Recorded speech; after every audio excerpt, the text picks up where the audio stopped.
Is your life frustrating? Is your Christian life, let me maybe put it that way, your Christian life frustrating?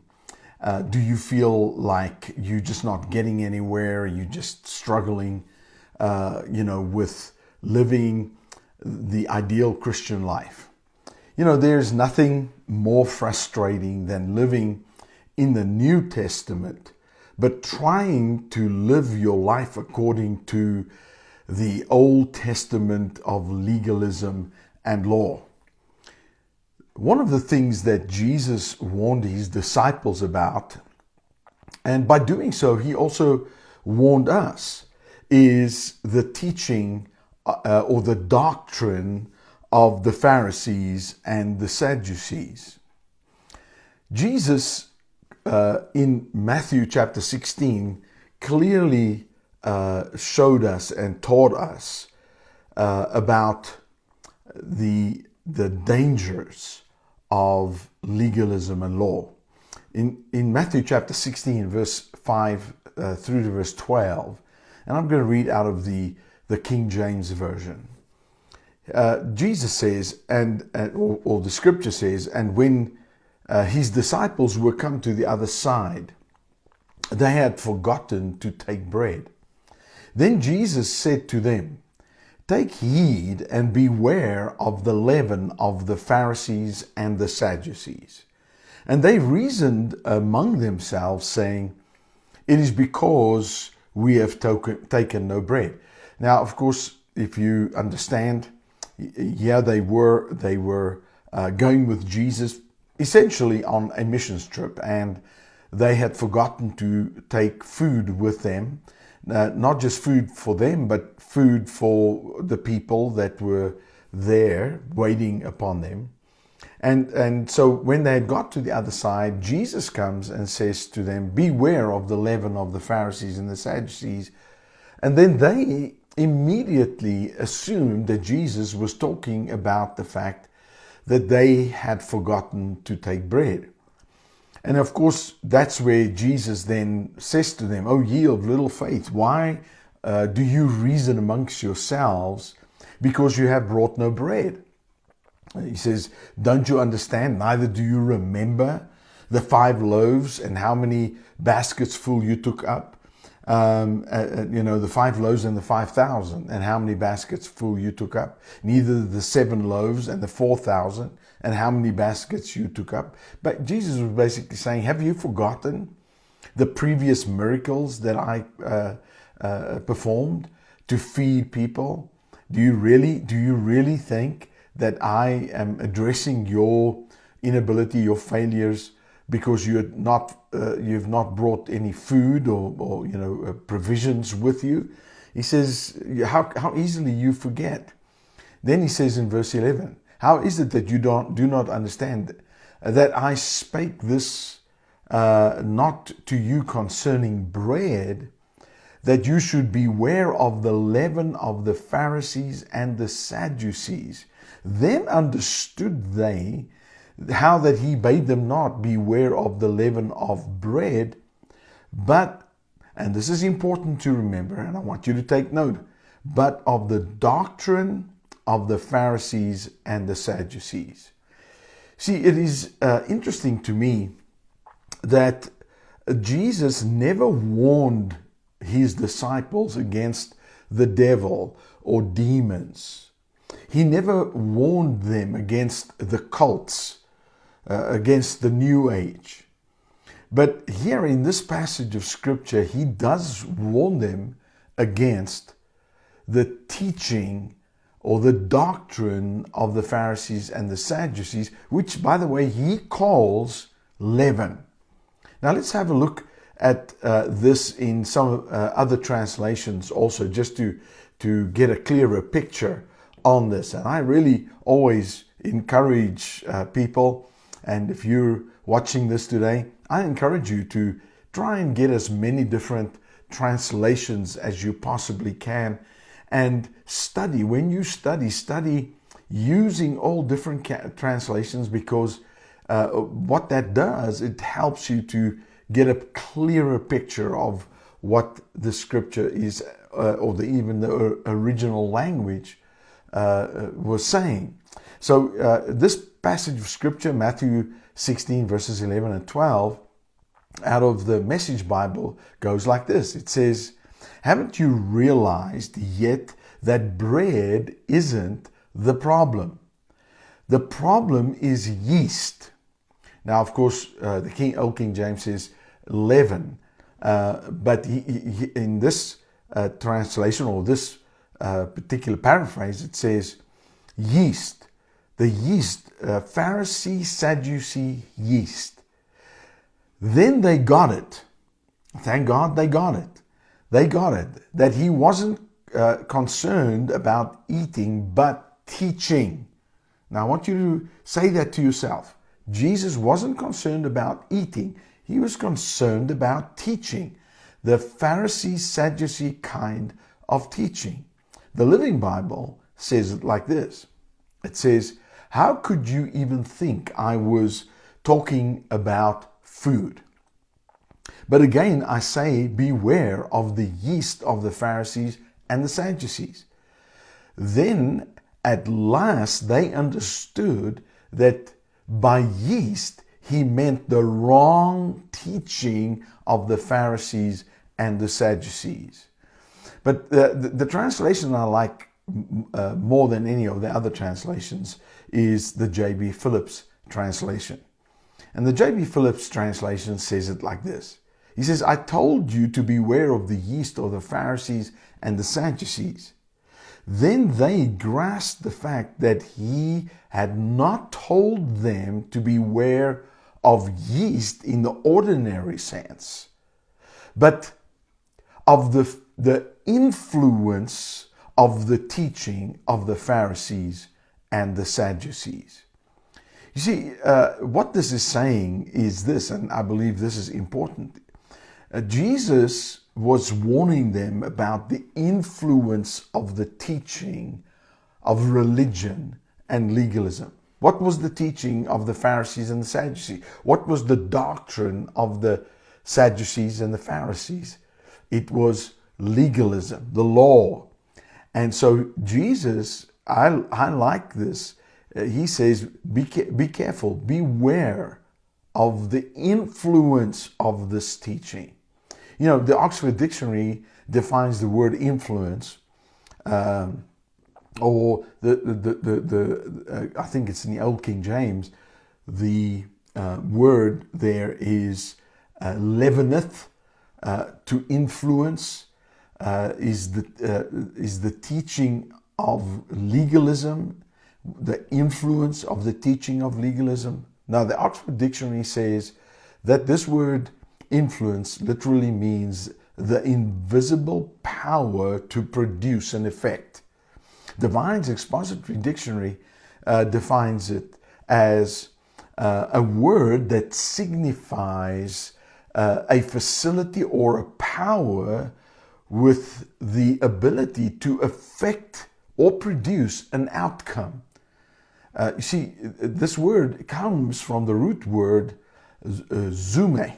Zume literally means to infect or to be infected. You see, I believe what Jesus is saying here is that we are not merely to be aware of what they teach, but we need to be aware of the effects or the influence of the teaching of legalism, which has the ability to affect the heart of a believer, and therefore then to produce an outcome in life. You see, just as leaven, because we're talking about, Jesus talking about leaven, he uses leaven as a term to explain to us what the teaching of legalism does. Now, we're talking here about the mixture of legalism mixed with the gospel, the New Testament gospel. You see, just like leaven or yeast, you don't need much yeast in order to influence or to affect or to contaminate a lump of dough. If you have a big lump of dough, you don't need a lot of leaven. You just need a little bit of leaven. And if it's kneaded into and mixed into and left there long enough, it is going to affect and contaminate and influence the dough. You see, Galatians, Paul even talks about and uses the same term. And this is what he says. Galatians chapter 5. And of course, Galatians chapter 5 is where Paul is talking about the effects of legalism and the exposure to legalism. And this is where he basically asks the Galatian church and says, who has bewitched you? Who has come and influenced you with another gospel? He says, you've not learnt this. Listen to what he says here, Galatians chapter 5, verse 7. He says, you did run well. Who did hinder you that you should not obey the truth? The truth of what? The truth of the gospel. This persuasion cometh not from him that called you. So he makes it very clear. He says this teaching, this persuasion, you see, because the teaching and the influence of the legalistic teaching of the Pharisees and the Sadducees will contaminate the gospel in the heart of any believer to the place where it will persuade you in another way. He says, a little leaven leaveneth the whole lump. Just a little leaven leaveneth the whole lump. The word leaveneth there specifically speaks about to influence or to infect. He says a little leaven affects or infects the whole lump.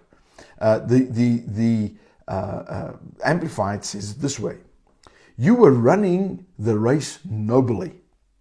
Who has interfered in or hindered and stopped you from your heeding and following the truth? This evil persuasion is not from him who called you, who invited you into freedom in Christ. A little leaven, a slight inclination of error, or a few false teachers leavens the whole lump. Man, isn't that a mouthful? He makes it very clear. Just a little bit of leaven, just a slight inclination of error. A few false teachers leavens the whole lump. It perverts the whole concept of faith, or misleads the whole church. See, any amount, and this is what Jesus was warning his disciples about. He says, be careful, beware of the leaven, beware of the mixture of the teaching of the Pharisees and the Sadducees. Beware of the influence that is going to have on your life, on your ministry, on your future. Because, Paul in Romans chapter 1 and verse 16 makes that powerful statement. Previously, he says, I'm not ashamed of the gospel of Christ, for it is the power of God unto salvation. So Paul says that the gospel is the power of God unto salvation to anyone who believes. Anyone who believes the gospel, he says the gospel is the power of God in your life. Now, what is this power? The power to deliver, the power to redeem, the power to save, the power to heal. And so he says the gospel is the power of God. But any amount of leaven or legalism or law that a believer allows in his heart, in his belief, when I say the heart, I'm talking about your belief system, will sufficiently affect and contaminate the power of the gospel, and it will contaminate it through condemnation, guilt, shame, fear, to the point where the gospel will not benefit you as a believer. It will be of no benefit to you. That's what Paul also says in Romans chapter 5. He says, talks about if righteousness came by the law, he says, then what does that mean? It means Christ is of no effect unto you. You have fallen from grace. If the gospel, he says, this legalistic message of the Pharisees and the Sadducees, if you heed to that, if you be circumcised, if you hold to any law-abiding system in your relationship with God based upon your performance, he says, then basically you are causing Jesus to be of no effect in your life. What Jesus did will have no effect on your life or your future. See, this is why the Old Testament scriptures and Old Testament truth should never be confused. And I want you to listen carefully. The Old Covenant or Old Testament truths should never be confused with the gospel of Jesus Christ in the New Testament. Neither should the Old Covenant or Old Testament of law and legalism ever be mixed in with the New Testament message of grace. There is nothing more frustrating, my friend. There's nothing more dangerous than the mixture of the New Testament gospel with the Old Testament legalism and law.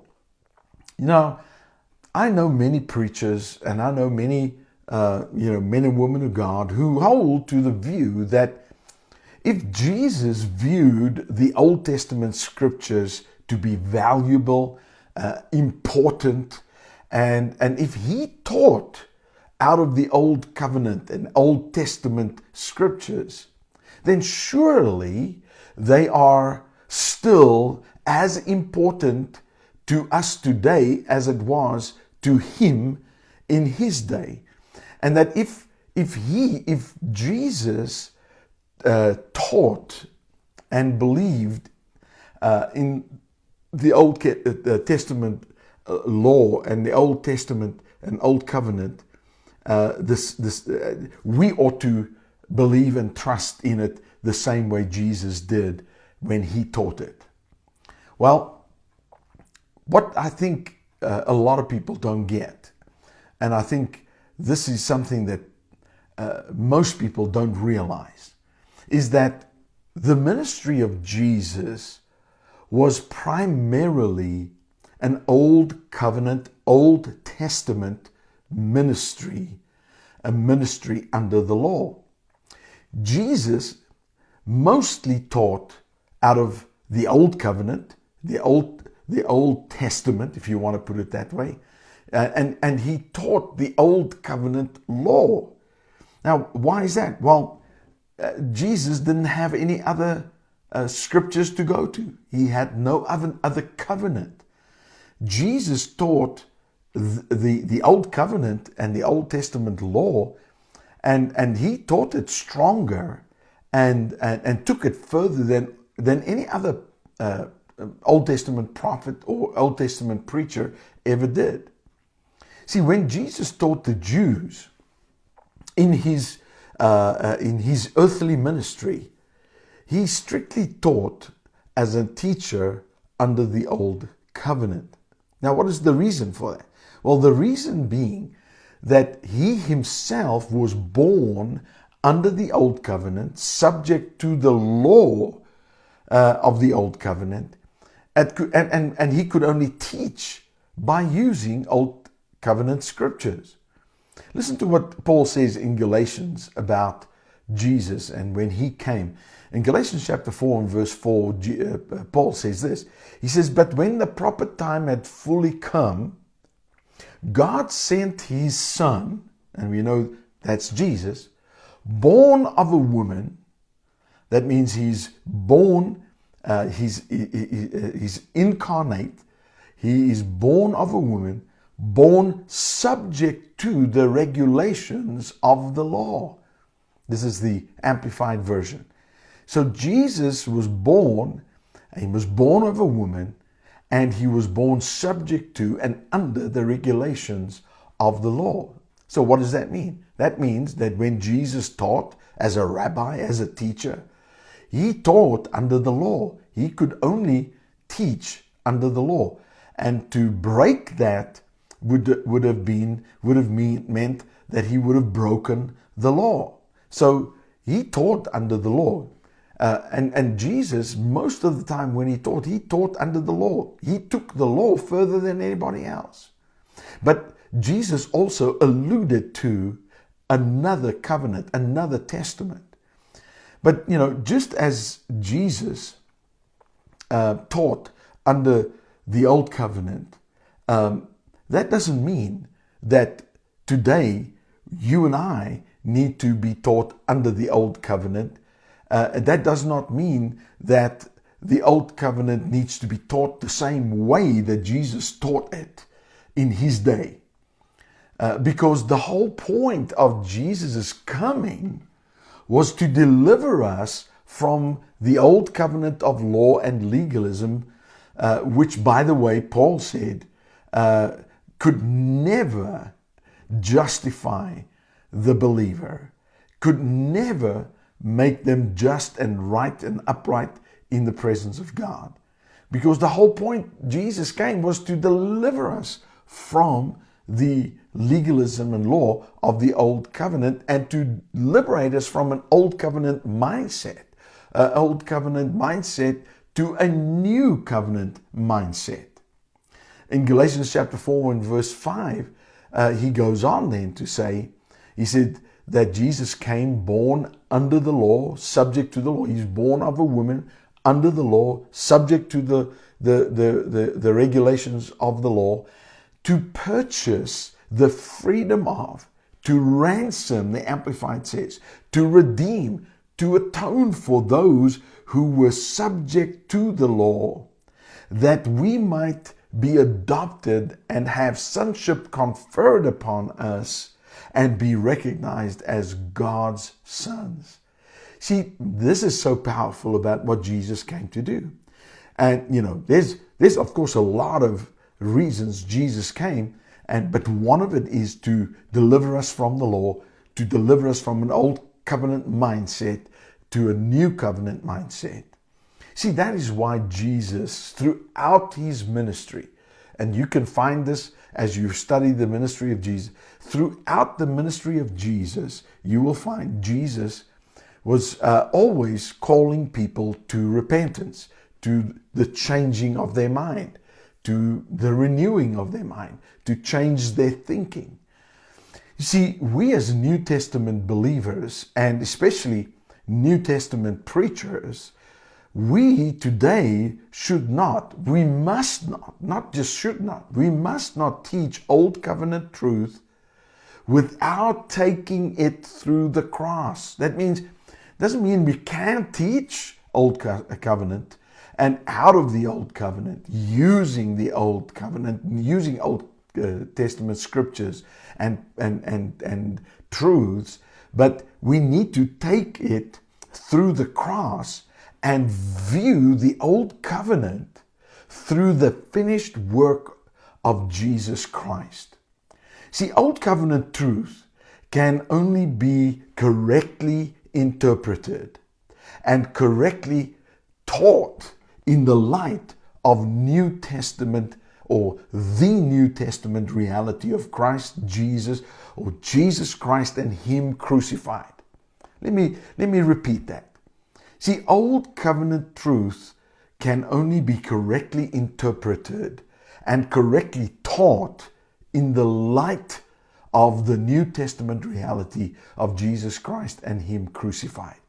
If we ignore that, then we are always going to be caught in the quagmire of legalism and law, and it will frustrate the Christian life.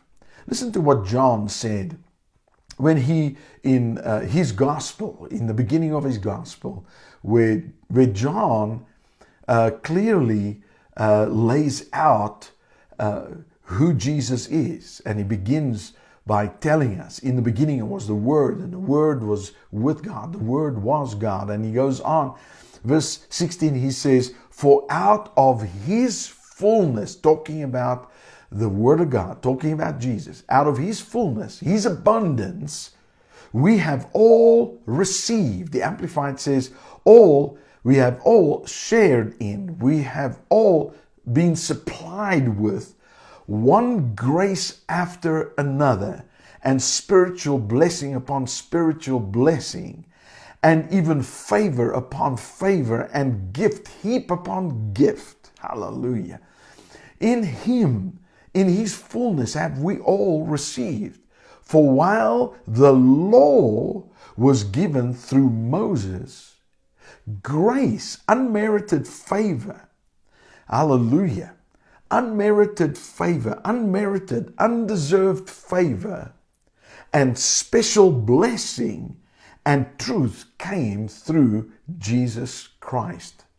So what is John saying here to us? He's basically saying, listen, when Jesus came, we received something that brought grace upon grace, blessing upon blessing, favor upon favor, gift heaped upon gift.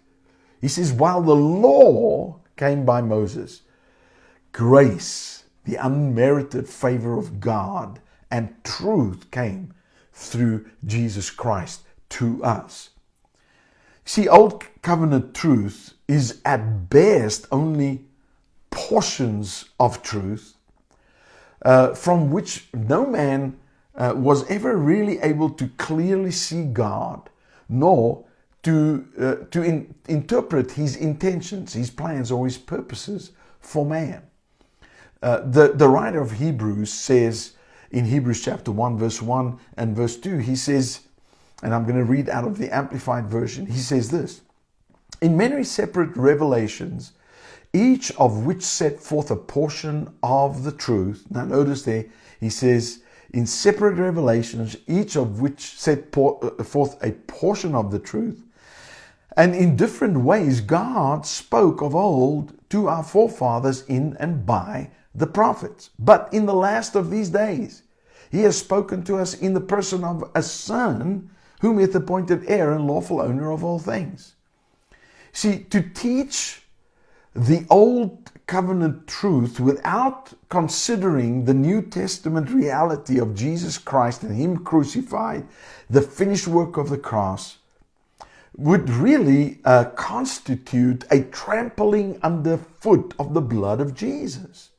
That's really what happens, is that if we teach and if we believe and if we mix in Old Testament truth without considering the new covenant of Jesus Christ crucified and his finished work on the cross, that would constitute trampling and saying, Jesus, I don't need your blood. I don't need your sacrifice. I don't need you, Jesus.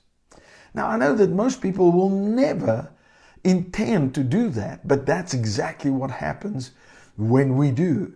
Jesus himself said in Matthew chapter 5, and verse 17 and 18, he says, think not that I have come to destroy the law or the prophets. I am not come to destroy, but to fulfill. You see, the law and the prophets constitute the whole Old Testament.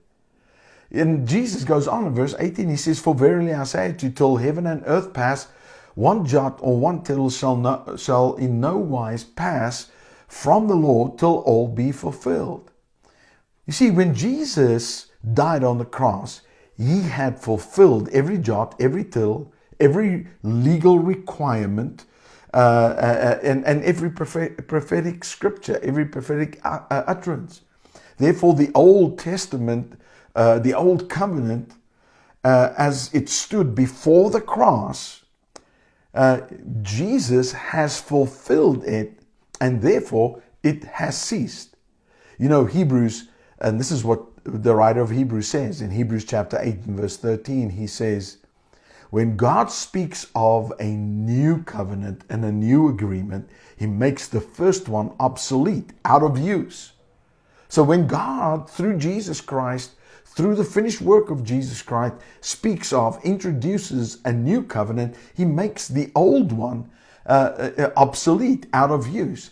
And what is obsolete, out of use, annulled because of age, is ripe for disappearance and to be dispensed with altogether. Now, does the Old Covenant scriptures, Old Covenant truths still have value?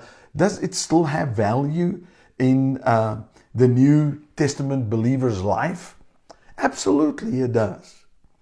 But as long as you and I can remember that we always should read and study and teach it from a New Testament perspective, based upon the finished work of Jesus Christ. You see, mixture is very dangerous, and Jesus warned us and said, be careful of the influence of this. Therefore, as believers, you and I, we need to realize, yes, the Old Testament, Old Covenant, has tremendous value to us as believers, and absolutely is of value to us today. But we must remember that we always read it, we always study it, and we should teach it from a New Testament perspective based upon the finished work of Jesus Christ. And when we do, it will help us to see the gospel clearer, and it will not influence us into, as Paul said, making Jesus of no effect. Well, we've come to the end of our time again today. I've gone a little over time here. So please remember, follow us on Facebook, on Twitter, and on YouTube. Go to my website, arthurmainchase.com, and go and avail yourself of the products that are available there, and let us know how this is blessing you. Remember, you are blessed with heaven's best.